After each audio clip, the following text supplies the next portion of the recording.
સુરત શહેરના ડુમસ વિસ્તારમાંથી એક મોટી અને ચિંતાજનક ઘટના સામે આવી। ઓએનજીસી બ્રિજ નીચેના રોડ પર એક ચાલુ કારમાં ભીષણ આગ લાગી હતી, જેના કારણે આખો વિસ્તાર ધુમાડાના ગોટે ગોટાથી છવાઈ ગયો। પ્રાથમિક માહિતી મુજબ એક મારુતિ સુઝુકી કિયાસ કારમાં અચાનક જ આગ ભભૂકી ઉઠી હતી। જોકે ઘટનામાં કોઈ જાનહાનિ થઈ હોવાના અહેવાલ નથી, પરંતુ આગ એટલી બધી ભીષણ હતી કે કાર સંપૂર્ણપણે બળીને ખાખ થઈ ગઈ છે। આ ઘટનાનો સૌથી ગંભીર પાસો એ છે કે આગને કાબૂમાં લેવા માટે ફાયર બ્રિગેડની ગાડી સમયસર ઘટનાસ્થળે પહોંચી શકી નહોતી। તેનું મુખ્ય કારણ હતું કે વિસ્તારમાં સર્જાયેલો ભારે ટ્રાફિક જામ।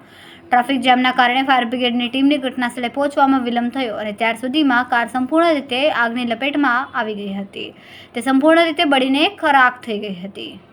હાલ આ બનાવના પગલે આસપાસના વાહન ચાલકો માટે સમસ્યા સર્જાઈ। આગના કારણે બ્રિજ અને આસપાસના માર્ગો પર ટ્રાફિક લાંબો જામ સર્જાયો હતો। પોલીસ અને ટ્રાફિક વિભાગ દ્વારા હાલમાં ટ્રાફિક સામાન્ય કરવાની કામગીરી હાથ ધરવામાં આવી। આગ લાગવાનું ચોક્કસ કારણ જાણવા મળ્યું નથી, પરંતુ શોર્ટ સર્કિટ હોવાની આશંકા વ્યક્ત કરવામાં આવી છે। અભિષેક ગઢવી, સબ ઓફિસર, ઓએનજીસી બ્રિજની નીચે કંટ્રોલમાંથી કોલ મળ્યો હતો કે એક ગાડી સળગી ગઈ છે। ઘટના સ્થળે પહોંચતા જાણ થઈ હતી। ઘટના સ્થળે પહોંચ્યા, ચેકિંગ દરમિયાન જાણ થઈ કે ગાડી સંપૂર્ણ બળી ગયેલ છે, કોઈ જાનહાનિ નથી અને આગને સંપૂર્ણ કાબૂમાં લઈ લીધેલ છે।